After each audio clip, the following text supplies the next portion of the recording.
1000 পর্ব পেরিয়ে বন্ধের মুখে সবথেকে পুরনো এই বাংলা সিরিয়াল, মাথায় হাত দর্শকদের। জি বাংলা, স্টার জলসার হোক কিংবা কালার্স বাংলা, সান বাংলা, প্রত্যেকটি বাংলা সিরিয়ালের চ্যানেল এখন টিআরপির পেছনে ছুটেছে।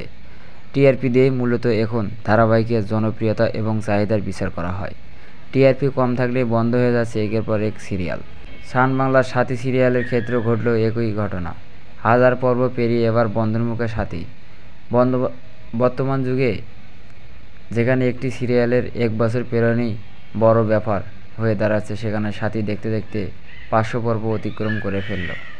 ফ্রেন্ডস কমিউনিকেশনের প্রযোজনায় এই ধারাবাহিকটি আসলে তামিল সিরিয়াল রোজার বাংলা রিমেক ছিল। সিরিয়ালটি বর্তমানে বাংলার সবথেকে পুরনো সিরিয়ালগুলোর মধ্যে অন্যতম, চলেছে প্রায় 3 বছর।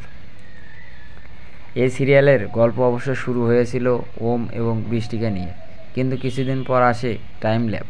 নতুন গল্প শুরু হয় ইভান এবং মোগলাকে নিয়ে।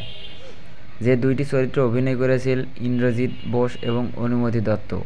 ইন্দ্রজিৎ এবং অনুমতি-তার জুটি দর্শকরা বেশ পছন্দ করেছিলেন। পরে অনুমতি তার জায়গা নেন অ্যান মেরি টম। তবে মাত্র কয়েক মাস তাদের জুটি দেখালেন দর্শকরা। যতদূর জানা যাচ্ছে, সাথী সিরিয়ালের অন্তিম শুটিং হয়ে গিয়েছে। সাথীর ভক্তরা স্বাভাবিকভাবেই বেশ অসন্তুষ্ট। জনপ্রিয়তা এবং টিআরপি থাকার কারণেই এতদিন ধরে চলেছে সাথী, যদিও শেষের দিকে ধারাবাহিকের টিআরপি বেশ কমে এসেছিল।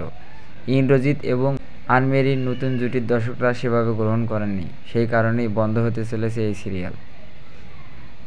যদিও এখন শুধু টিআরপি নয়, নানা অজানা কারণে বহু সিরিয়াল মাঝপথে বন্ধ হয়ে যাচ্ছে। টিআরপি ভালো থাকা সত্ত্বেও হঠাৎ সিরিয়াল বন্ধের সিদ্ধান্ত নেওয়া হচ্ছে। সেই জায়গা থেকে আসছে নতুন সিরিয়াল। এই যেমন স্টার জলসা, তোমাদের রানীর টিআরপি বেশ ভালো, তবুও এই সপ্তাহে সিরিয়ালের অন্তিম সম্প্রচার হয়ে যাবে। আগামী সপ্তাহের সোমবার থেকে এই জায়গাতে নতুন একটি সিরিয়াল তেঁতুল পাতা দেখানো হবে।